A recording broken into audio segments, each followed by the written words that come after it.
पूज्य गुरुदेव जी, मुद मंगलमय संत समाज, धर्म प्रेमी बंधुओं, आज भारत देश का महान पर्व 15 अगस्त के नाम से है। इस दिन पुनः उन महापुरुषों को बड़ी सेहरन के साथ, बड़े आत्मभाव के साथ, बड़े सम्मान के साथ याद किया जाता है, जिन्होंने देश के लिए, देश प्रेम के लिए, देशभक्ति के लिए उन्होंने अपनी जान दे दी, कुर्बान हो गए, फांसी पर लटक गए हंसते हंसते, लाठी डंडा सहे, बहुत तकलीफ़ें सही, अपने परिवार को गंवाए, अपने धन को गंवाए, सब देश की सेवा के नाम पर, देश की भक्ति के नाम पर, देश के आन बान शान के नाम पर अपने को कुर्बान कर दिए। बहुत से लोग, छोटे बड़े क्रांतिकारियों में से, देश सेवकों में से करोड़ों लोग हैं। देश की आज़ादी के हिस्से में करोड़ों लोग काम करने वाले हैं। कहना चाहिए कि उस समय पूरा देश उस क्रांति की भट्ठी में पक रहा था। एक तरफ से लाठी डंडे और दलन का काम हो रहा था, उत्पीड़न का काम हो रहा था, दमन का काम हो रहा था। एक तरफ सब दमन सहने के लिए बलिदान हो रहे थे। वो आग में सब कूद पड़ते थे। देश को आज़ाद करना है, हम गुलामी हमको स्वीकार नहीं है, अंग्रेज़ों को भगाना है। सबके अंदर से ये आवाज़ निकल रही थी। कैसा रहा होगा वो स्वरूप। और उसी में हंसते हंसते जवान लोग बलिदान हो जाते थे। उनकी मनसा को देखो। आज सुबह ही कुछ मिनट बाकी था 10 बजने में, नींद खुली, उठ के बैठा। हाँ, 4 बजने में, सुबह 4 बजने में 10 मिनट बाकी था और नींद खुली तो उठ के बैठा। थोड़ी देर संत गुरुजनों का स्मरण हुआ, मन खुशियों से भर गया। उठा और कुल्ला किया, पानी पिया, स्नान किया और फिर बैठा घूम टहल करके। तो याद आई कि आज 15 अगस्त है और क्रांतिकारियों की याद आई। भगत सिंह, सुखदेव, सुभाष चंद्र बोस, चंद्रशेखर आज़ाद और इन महान तपहापूत गांधी जी, अंबेडकर, पंडित जी वल्लभ भाई पटेल, इशफाक उल्ला और बिस्मिल, इन क्रांतिकारियों को सहसा मन में याद आया। इनका इतिहास हम पढ़े गुने हैं। मन में एक सिहरन दौड़ गई, आँखों से आंसू निकल आए। कैसा इनका हृदय विशाल। देश की आज़ादी के लिए ये सब अपने जान को गंवा करके, जोखिम में डाल करके, परिवार को गंवा करके और सेवा में, भक्ति में कुर्बान हो गए। हम सब लोग अपने जीवन को भक्ति में नहीं लगा सकते, अपनी आत्मा के लिए नहीं कर सकते हैं। नीति में बात आती है कि अपने परिवार की सेवा के लिए, गांव की सेवा के लिए, समाज की सेवा के लिए परिवार को छोड़ना पड़े तो छोड़ देना चाहिए, और अपने प्रदेश की सेवा के लिए अपने शहर को भी छोड़ना पड़े, जिला को भी छोड़ना पड़े तो छोड़ देना चाहिए, और अपने देश की सेवा के लिए जान भी देना पड़े तो जान दे देना चाहिए, और संसार की सेवा के लिए हमें कुछ छोड़ना पड़े तो मोह छोड़ देना चाहिए, अपने देश से भी निकल जाना चाहिए, विदेश चला जाना चाहिए। अगर देश वाले हमारे जाने से खुश रहें तो ये भी कदम उठा लेना चाहिए। विदेश भाग जाना चाहिए। अगर हमारे शरीर छूटने से, ना रहने से दुनिया को कुछ मिल रहा है तो शरीर छोड़ देना चाहिए। तो क्रांतिकारियों ने यही किया। उनके परिवार के लोग भी रोते रह गए, बिलखते रह गए।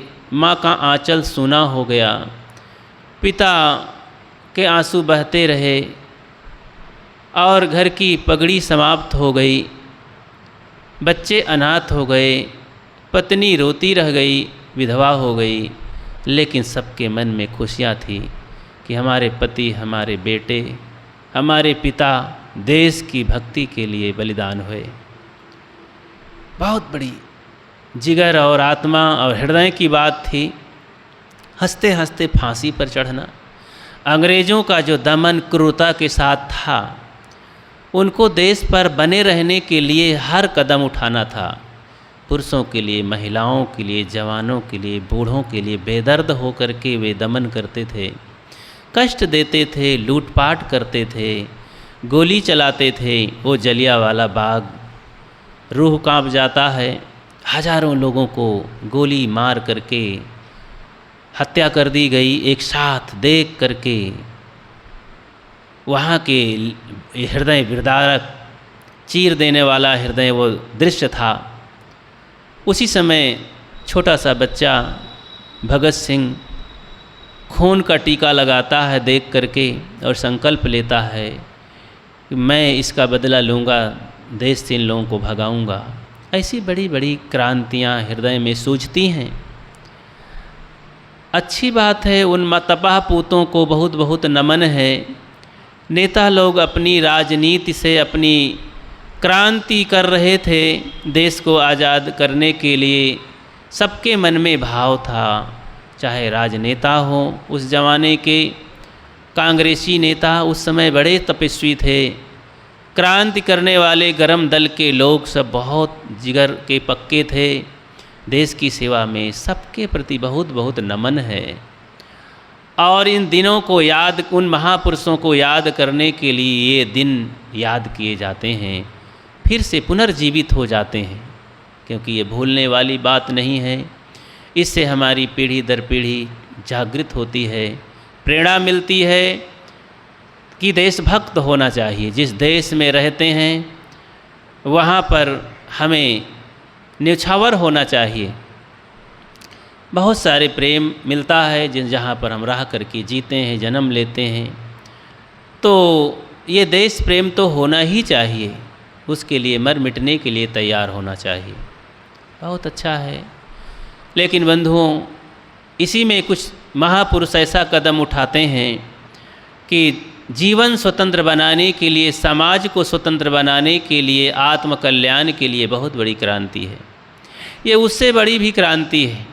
वो तो कुछ वर्षों से हम गुलाम हुए थे, हजारों से वर्षों से कह लीजिए, लेकिन कब से हम आत्मा के प्रति गुलाम हैं, इंद्रियों के गुलाम हैं, दुर्गुणों के गुलाम हैं, आवागमन के गुलाम हैं। अनादिकाल से। इसके लिए तो कोई तिथि ही नहीं है, कोई वर्ष ही नहीं है, कब से हम ये गुलामी स्वीकार किए। कहाँ कहाँ हम भटकते रहे। यहाँ तो केवल लाठी डंडा से देश की गुलामी में कुछ लोग हमसे काम करवाए, गरीब बनाए, बहुत उत्पीड़ित किए, नर नारियों का इज्जत लूटे। लेकिन हम इस इंद्रियों की गुलामी में तो आज भी गुलाम हैं। स्वतंत्र भारत में भी इंद्रियों की गुलामी कर रहे हैं। शराब पी करके नाली में गिरे पड़े रहते हैं, बहन बेटियों की इज्जत लूटते हैं और हम हक मारते हैं दूसरों का, अपने जीवन के साथ खिलवाड़ कर देते हैं, जीवन को नरक बना देते हैं।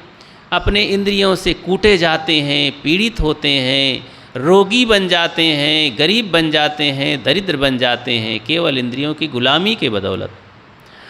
कहाँ कहाँ घिघियाते रहते हैं, पत्थर के सामने, पौधों के सामने, पिंडियों के सामने, पानी के सामने, नदियों के सामने। भूल बस हमने जो गुलामी अपने मन की है, इंद्रियों की है, ये भटकाव अनादिकाल का है। ये कब बंद होगा? इसके लिए भी तो सोचना चाहिए, क्रांति कर देना चाहिए। तो महापुरुषों ने क्रांति किया, तथागत बुद्ध की क्रांति। वे अपने कोई हस्ती उसे रोक नहीं पाई। शुद्धोधन और उनका परिवार, उनकी सेना, उनका देश उनको रोक नहीं पाया क्रांति करने से, और वे कदम बढ़ाए अपने मन इंद्रियों को जीतने के लिए। और शहर नगर छोड़ करके, लोगों का साथ छोड़ करके, पत्नी और बच्चे और माता पिता का मोह ममता छोड़ करके जंगल को भाग गए।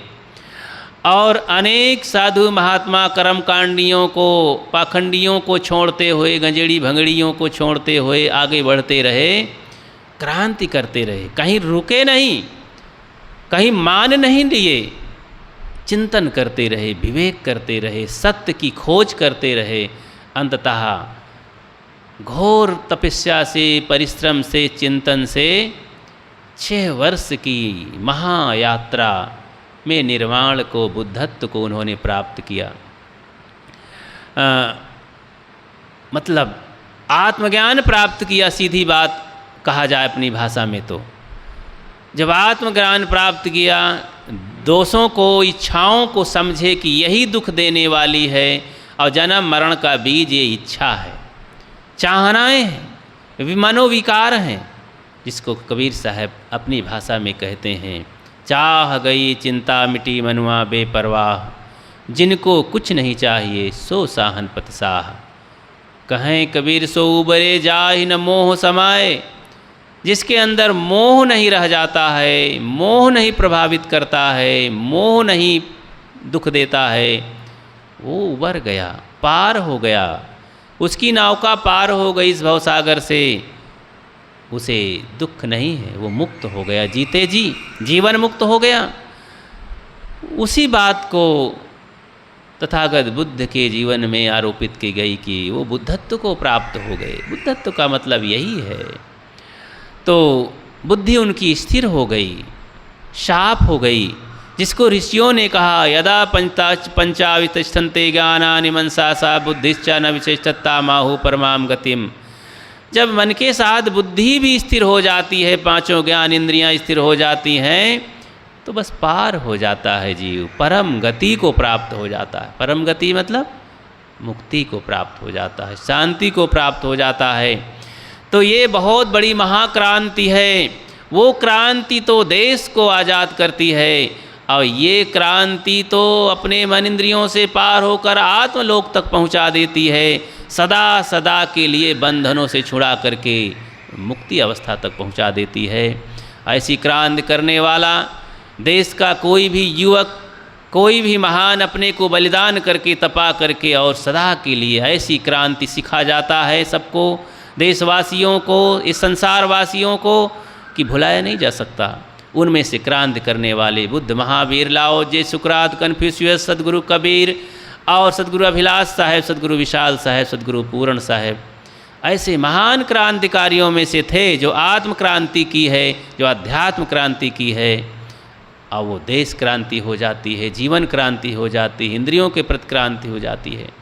नारियों में सहजोबाई, मीराबाई और सेवरी बाई, इन्होंने क्रांति की। उस उथल पुथल समाज संसार में भी, विषम परिस्थिति में भी क्रांति की। सहजोबाई का जीवन देखो, अपनी 18वीं शताब्दी में उनका जन्म हुआ, यही अलवर ज़िला राजस्थान में। तो वे एक रईस परिवार में, ब्राह्मण परिवार था, तो एक वो खासा रईस परिवार था। वो बहुत बड़े व्यापारी थे, ब्राह्मण होते हुए व्यापार का काम करते थे, तो काफ़ी धनी अमानी आदमी थे। दिल्ली से बहुत दूर नहीं था वो, और उनके पिता एक पुजारी भक्ति भाव वाले थे। तो ये भक्ति भाव बेटी पर भी पड़ा, धीरे धीरे ये प्रभाव पड़ा। वहीं से दिल्ली दूर नहीं, यहाँ के एक संत श्री चरणदास जी महाराज, तो वे आया जाया करते थे। परिवार परिचित हुआ, धीरे धीरे सहजोबाई उनसे दीक्षा ली और भक्ति में मतवाली हुई। उसी समय जब उनका बचपना था, बड़ी हो गई थी 10-15 साल की, तो नादिर शाह आया था विदेश से, एक महाक्रूर कसाई मार काट करने वाला दिल्ली में आकर के लाखों के को गाजर मूली की तरह कतर दिया और बच्चों को, जवानों को, महिलाओं को काट डाला और लूट लिया। केवल यहाँ दबदबा नहीं कायम करने आया था, लूट पाट करने आया था और खजानों को, महलों को सब लूट करके भाग गया। ये सब सहजोबाई सुना। ये आवाज़ वहाँ तक बहुत तेज़ी से गई, कराह सुनाई पड़ी, पीड़ा दिखाई दी। इन सब से सहजोबाई का जीवन क्रांति से कांप गया। सोचने लगी, चिंतन चालू हो गया, इस संसार में रहने से यही दशा होती है। जब आदमी के जीवन में निर्वेद पैदा होता है तभी बैराग पैदा होता है। दृढ़ निर्वेद जाको भयो तब उपजो बैराग, सदगुरु श्री पूर्ण साहब ने कहा है। जब दृढ़ निर्वेद होता है, अब कोई निर्वेद ही नहीं होता, सिहरन ही होती, जूं ही नहीं रेंगती है सिर में, बस पड़े हैं भोंदू भाव न जाने पेट भरे से काम। पेट भर गया, सम्मान मिल गया, बाल बच्चे पैदा हो गए, घर गृहस्थी बन गई, खेती बाड़ी बो गई, जोत गई, बस इसी मस्त हो गए। भगवान हमको कोई कमी नहीं, भगवान की बड़ी कृपा है। ऐसे लोग क्या जाने पाएंगे, वे कुत्ता बिल्ली चूहा की तरह पड़े रह जाते हैं, जीवन में कुछ भी नहीं कर पाते हैं। अपने परिवार के लिए, अपने जीवन के लिए, अपने बच्चों के लिए, अपने भविष्य के लिए कुछ भी नहीं कर पाते हैं। खाते पीते जीते हैं, मर जाते हैं। तो बस उनकी सोच बस यहीं तक रहती है, खाए पिए सोवे तक। ऐसा तो पशु भी करता है।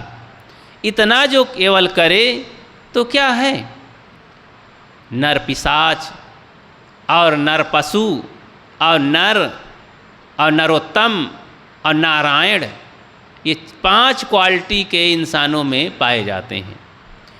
जो लोग ऐसे हों कि अपने की खबर ना हो, दूसरे के दुखों को देखकर खूब हंसें और हत्या पाप करें और दुख में दुख बढ़ाने के लिए और सहयोग करें कि और ये नष्ट भ्रष्ट हो जाएं, खिलवाड़ करें जीवों के साथ, शिकार करें, मार कूट करें, कत्ले करें, ऐसे नर पिशाच लोग हैं। वे क्या जाने दूसरे के दर्द को, अपने जीवन के दर्द को। तो ऐसे नर पिशाच लोग बहुत होते हैं संसार में। और ऐसे नर पशु होते हैं कि दूसरे के दुखों को देख करके मदद वदद नहीं जानते हैं, बस सिर उठाए देख लिए, बस अपना काम करने लगे, कोई मतलब नहीं है। तो ये भी सब पशु ही हैं, नर पशु हैं। वे भी खुशे होते हैं, कोई मदद जानते नहीं। और दूसरा होता है नर। नर क्या करता है कि कम से कम कुछ सहानुभूति तो करता है, दूसरे के दुख में कुछ एहसास तो करता है, दूसरे की पीड़ा में बढ़ावा तो नहीं देता है। तो नर है, आदमी है, लेकिन आदमियत नहीं है उसमें अभी भी। जो दूसरे के दुख विपत्ति में और सुख शांति में सहायता देने भी पहुंच जाए, वो क्या है, नरोत्तम है।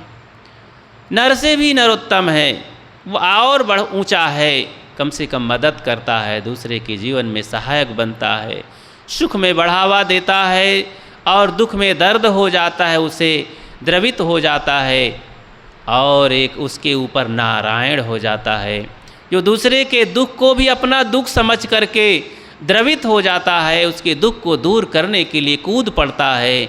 सदगुरु कबीर कहते, मैं रो यह जगत को, मोह को रोए न कोई। कितनी बड़ी करुणा थी और कैसे वे उनका दिल था, सोच करके मन में भावों से भर जाता है कि ऐसे ही महापुरुष, चाहे वो भौतिक क्रांति करने वाले हों, चाहे आध्यात्मिक क्रांति करने वाले हों, दोनों का दिल बड़ा विशाल होता है। दोनों अपने को, जान को जोखिम में डाल करके, तपा करके, अरे ये महापुरुष जीवन को बलिदान ही तो कर दे, अध्यात्म के मार्ग में मार्ग है। और दोनों में बहुत बड़ा जिगर लगता है। शुक्रात जहर खा करके भी दुनिया को प्रेरणा दे गए। ईसा क्रास पर लटक करके भी संसार को इशारा संदेश दे गए, जीने का ढंग बता गए। प्रेम से जियो, दोष मत दो किसी को।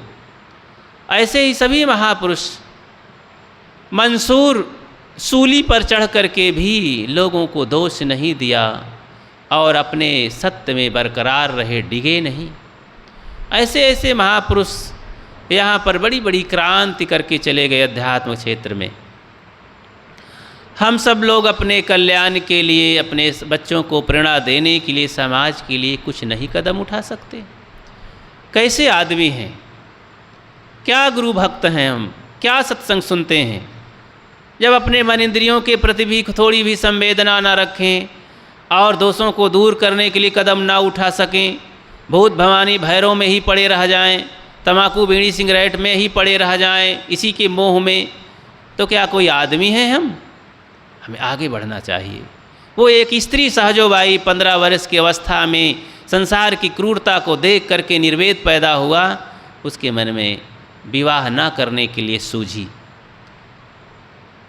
आजकल तो पता नहीं क्या हो गया है, लड़का लड़कियों को यहीं तक सोच है, बड़े हो जाओ, निहारने लगो एक दूसरे को, एक दूसरे के चमड़ी की शरीर को, बाल खाल को भर लो, खींच लो कैच करके फ़ोटो, और उसी की याद करते रहो। जैसे जैसे बढ़ो, न पढ़ने में मन लगता है, न काम करने में लगता है। इसी मन में विकार और दंडता के कारण माता पिता के साथ भी सुंदर व्यवहार नहीं कर पाते। माता पिता कहते हैं बेटा पढ़ो तो चिढ़ते हैं, काम करो तो चिढ़ते हैं, क्योंकि मन में भंगार भरी है, वासनाओं की भंगार है, काम उद्वेग है, उद्दंडता है, चित्त चंचल है। तो काहे को मानेंगे माता पिता की बात, स्थिरता? वे सादगी पूर्वक क्यों रहेंगे? मन में तो भंगार भरी है, चंचलताएं हैं। अब वो किससे कहें? माता पिता इतना समझ नहीं पाते हैं, तो सोचते हैं कि मेरा बेटा है, मोह में पड़े रहते हैं, बस खर्चा पानी देते रहते हैं, पा करके मौज मस्ती करता है। लड़कियां भी ऐसे हैं, बस दोनों में एक ही बात है, मनोविकारों से खूब भरते रहते हैं अपने दिल दिमाग हृदय को, सूझता ही नहीं है। पढ़ लिख करके बड़े हुए तो थोड़ा पैसा इकट्ठा करने का मन हुआ कि पैसा रहेगा तो सब कुछ रहेगा, पैसा रहेगा तो सब कुछ होगा, पैसा रहेगा तो मोबाइल खरीद लेंगे, बातें करेंगे, पैसा रहेगा तो घर बनवा लेंगे, पैसा रहेगा तो अच्छी शादी कर लेंगे। क्योंकि महापुरुषों ने बताया है कि बाहर की उन्नति से और पढ़ाई से केवल 4 ही उपलब्धि मिलती है, पद, पैसा, प्रतिष्ठा और अच्छी शादी। इससे ऊपर होने वाला नहीं है। अगर इससे ऊपर हम जाना चाहते हैं तो अच्छे संस्कार की ज़रूरत है। अब अच्छे संस्कार मिलेंगे सत्संग में, गुरुजनों में, अच्छे लोगों में, इंसानों में। अब वहाँ हम जाते ही नहीं।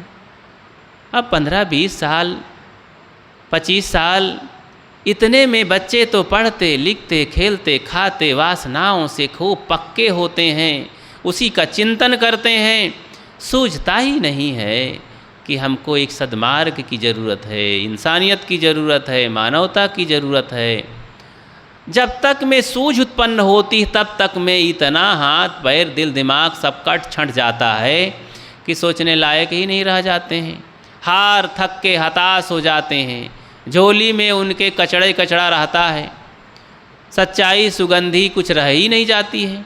तो समझाओ तो कुछ फर्क ही नहीं पड़ता है, बताओ तो कुछ समझ नहीं। कहते पता नहीं महाराज क्या बक रहे हैं, बहुत घुटन हो रही, हम जा रहे हैं। दूर चटके सड़क की तरफ रहते हैं, उनके पिता रहते हैं, माताएं भाई, आओ जी बैठो ना, बेटा आओ बैठो सुनो। दबाव में आकर बैठते हैं तो चुपके मोबाइल चलाते हैं, उधर उनका मन चला जाता है, मन लगता ही नहीं। तो कब तक बांध करके मन उनके लगाए रखोगे? नहीं लगेगा। जब स्वयं हम सोचेंगे, सब भीतर से जब आवाज़ आएगी, नहीं सत्संग में बैठो, अच्छी बातें हैं, इसमें हित है, तुम्हारा कल्याण है, तभी वहाँ पर शरीर टिकेगा, मन टिकेगा। न टिकने वाला नहीं है।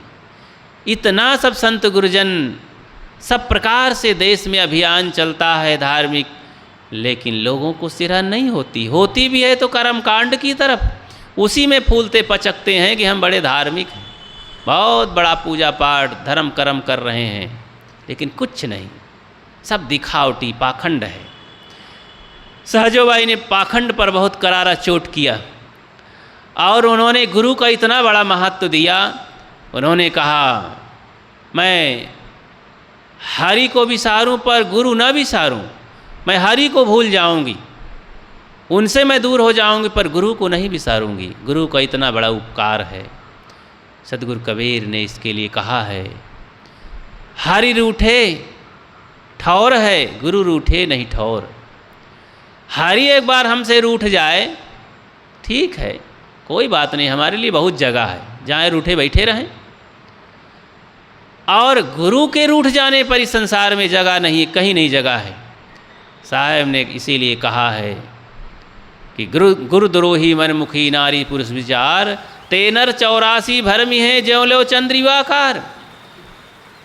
गुरुद्रोही और मनमानी करने वाला, गुरु से बैर करके और मन के अनुसार चलने वाला, मन की गुलामी करने वाला, तेनर 84 भरमी है। उनके लिए कहीं ठौर और नहीं है, वो 84 योनियों में भटकते रहेंगे। 84 योनियों का मतलब दुख में भटकते रहेंगे, पशु खाने में भटकते रहेंगे। वे कभी इंसान नहीं बन पाएंगे, कभी सुखी जीवन नहीं जी पाएंगे, कभी स्वतंत्र जीवन नहीं जी पाएंगे, गुलामी में पड़े रह जाएंगे। तो गुरु का महान उपकार है। गुरु जैसा कोई नहीं संसार में, जिनसे हमें बोध मिला। तभी तो सद्गुरु कबीर कहते हैं, मसी कागज 7 समुद्र की मस करूँ गुरुगुण लिखा न जाए, सब धरती कागज करूँ लेखन सब बन राय। 7 समुद्र की मस करूँ गुरुगुण लिखा न जाए। गुरु सम कोई नहीं जग में, गुरु सम नहीं कोई दाता, नहीं कोई दानिया, गुरु सम नहीं कोई देव। गुरु के समान कोई दाता नहीं, गुरु के समान कोई देव नहीं, गुरु के समान कोई रोग निवारक डॉक्टर नहीं, गुरु के समान कोई संसार में इंसान नहीं कि जो हमारी मदद करता हो। सबका उपकार है, ठीक है, आंशिक रूप से सभी चीज़ों का उपकार माना जाएगा। उपकार तो पशु पक्षियों का भी है हम पर, इन वनस्पतियों का है, नदी पहाड़ों का भी है, प्रकृति का भी बहुत बड़ा उपकार है। लेकिन गुरु के समान उपकार बराबरी का और कुछ नहीं है। सभी उपकारों में उपकार गुरु का जो उपकार है महान है, उसका बदला नहीं चुकाया जा सकता है। साधकों ने कहा है कि अगर अपनी चमड़ी निकाल करके गुरु की जूती बनवा दिया जाए तो भी हम गुरु का उपकार और उनके उपकार का बदला नहीं चुकाया जा सकता।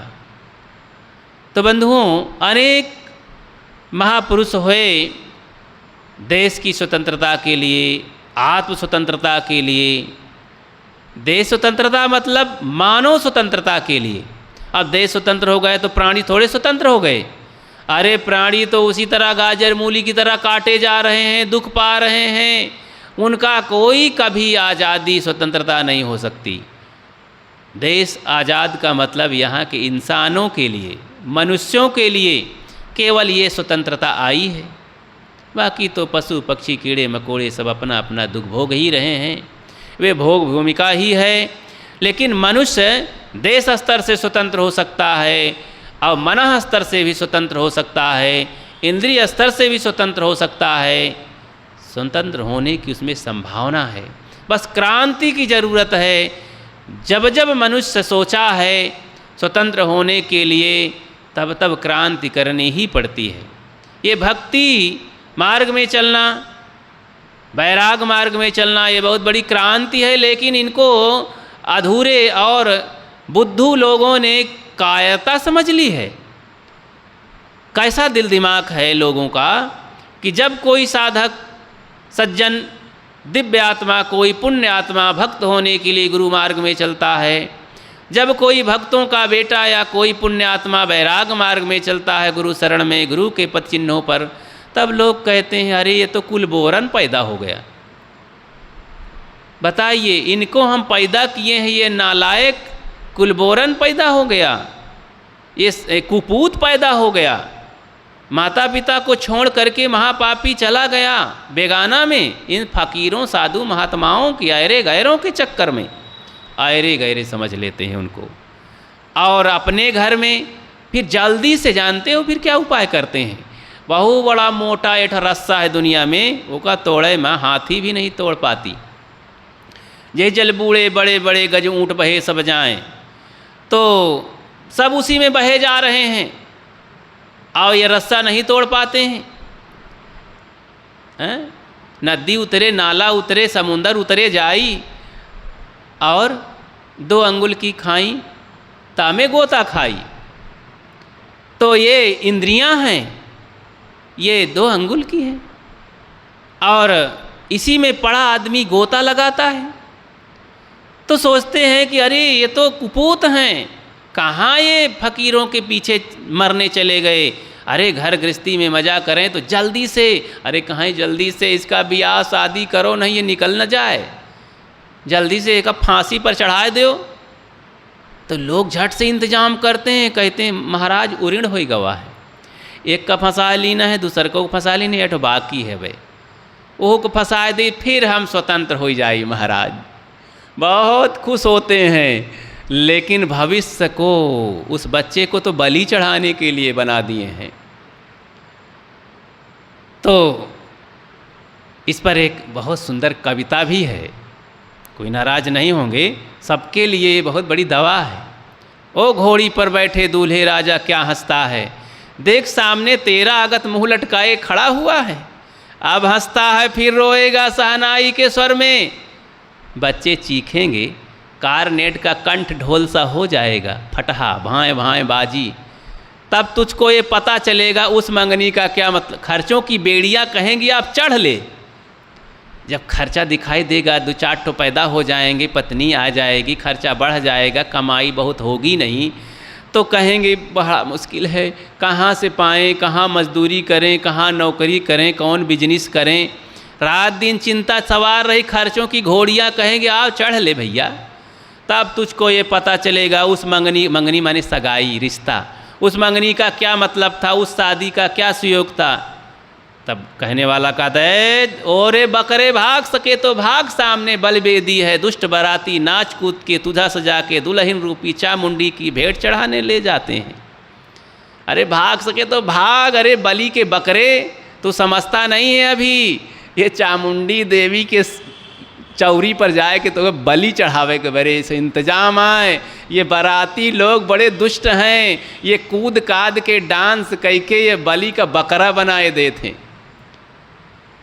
तुझे पता नहीं है। अरे किसी पिता से पूछ, जिसके मिलने के ही मधुर मधुर हो पुलक रहा है, मोहित मन से मधुर मधुर हो ढुलक रहा है, पावे के लिए अरे क्या कहना है, खुशी है, गाना गाता है, मुकुट पहन लेता है, ओ फुदक के चलता है, घोड़ी पर बैठा है, मुस्कुरा रहा है।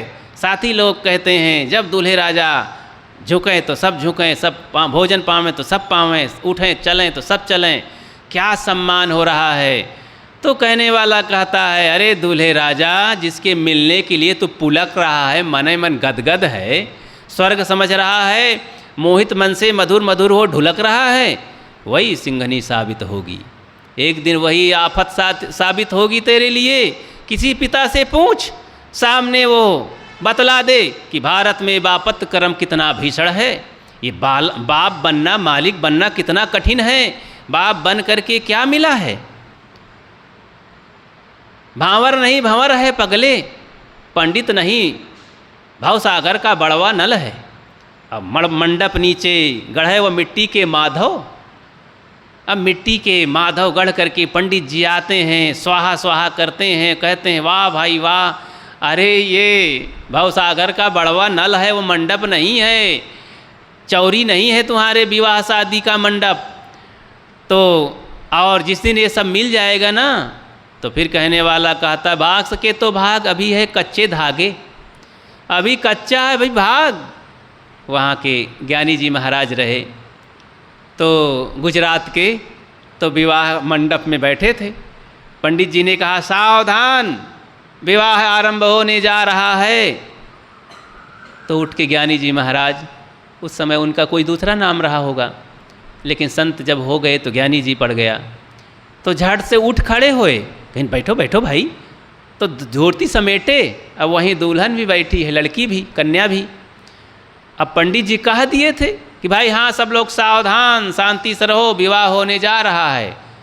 तो ज्ञानी जी बच्चवा सोचिस दूल्हा कि अब ठीक है भाई, अब सावधान हम हो जाई। फिर धोती अपन समेटे और चल पड़े। कहाँ जात भाई, रुको रुको। और कहाँ नहीं, बस बैठे रहो सब लोग, हम चले अब। तो पिता उठे, भाई उठे, पंडित जी, अरे भाई भाई आओ आओ, विवाह का समय। अरे कहाँ नहीं, बस हमको जाने दीजिए। चले गए सीधा, लौट के नहीं आए। सिर पटक के लोग रह गए, बारात वापस चली गई। वो जो है बाराती लोग क्या कहते हैं, हाँ, तो वापस चले गए सब बाराती, क्योंकि लड़का ही भाग गया, दुल्हन अपने घर में रह गई। ठीक रहा सब। तो सावधान जैसे कहे तो भाग खड़े हुए। तो भाग सके तो भाग, अभी है कच्चे धागे, पक जाने पर रस्सा कसी भोगनी होगी। तब जैसे वो एक तो त्यौहार आवत है, उसमें बहुत मोटा रस्सा बन के खींचा करे थे दो कैसे, हाँ, नर नारी। तो रस्सा कसी भोगनी होगी पढ़ करके, अरे अभागे बीए बीटी हो करके तू पाण ग्रहण के अर्थ समझने में असफल है।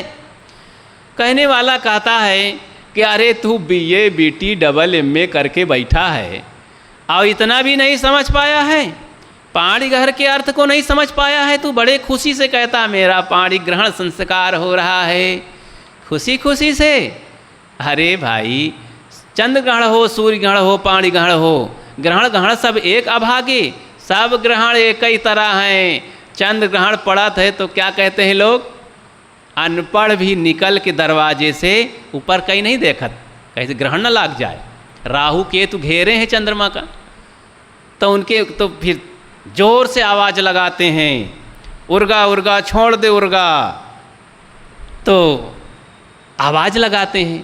अनपढ़ लोग भी, गंवार लोग भी ज्ञान कि मतलब उसके बंधन को छुड़ाने के लिए बहुत में लोग दया धर्म दिखाते हैं, जो है तप करते हैं, आवाज़ लगाते हैं कि चंद्रमा को ग्रसित कर लिया है, सूरज को ग्रसित कर लिया है, ग्रहण लग गया है।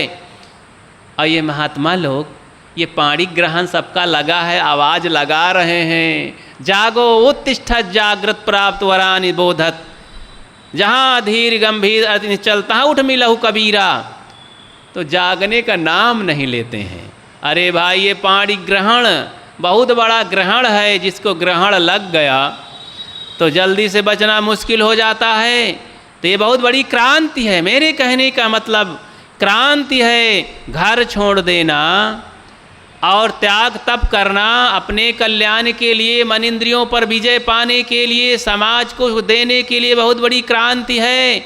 ये कायरता नहीं है। अरे बुद्धू लोगों दिमाग से निकाल दो कि ये कायरता है, क्रांति है। क्रांति करने वाले सदैव पूजनीय होते हैं, वंदनीय होते हैं, सम्मान करने योग्य होते हैं। आज हमारे देश के क्रांतिकारी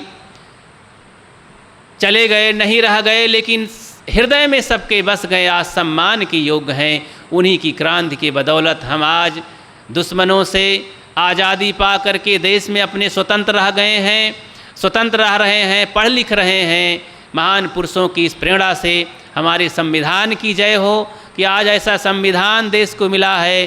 बाबा साहब अम्बेडकर ने क्रांति करके, बहुत त्याग तपस्या करके संविधान दिया कि हम सब लोग आगे बढ़ने का एक अवसर पाए, एक मौका पाए, पढ़ने लिखने का, ध्यान करने का, समाधि करने का।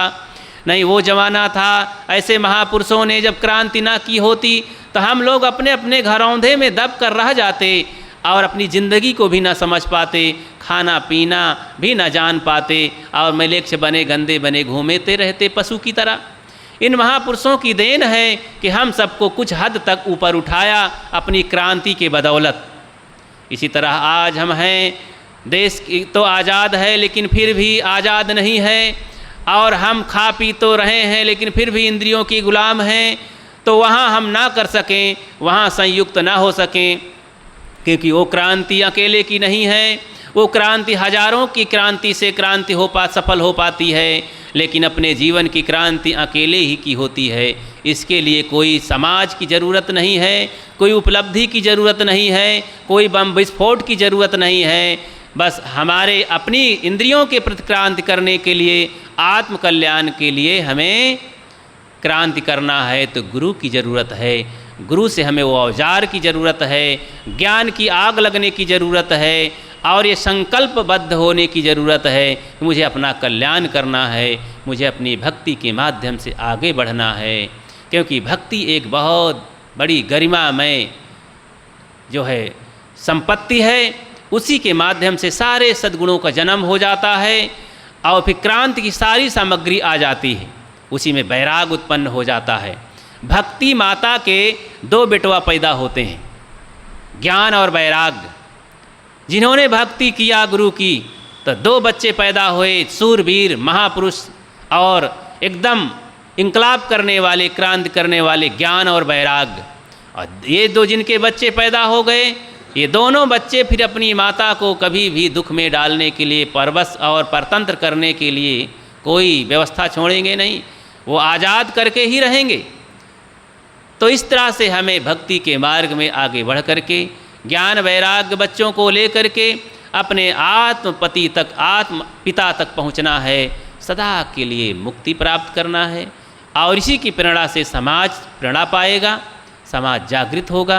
क्योंकि इसका प्रत्यक्ष उदाहरण है, हमारे महापुरुष हजारों साल पहले चले गए, लेकिन आज हम उनको याद करके एक नया रास्ता पाते हैं, साहस पाते हैं, बल पाते हैं, हुनर पाते हैं और जान आ जाती है उनको याद करके।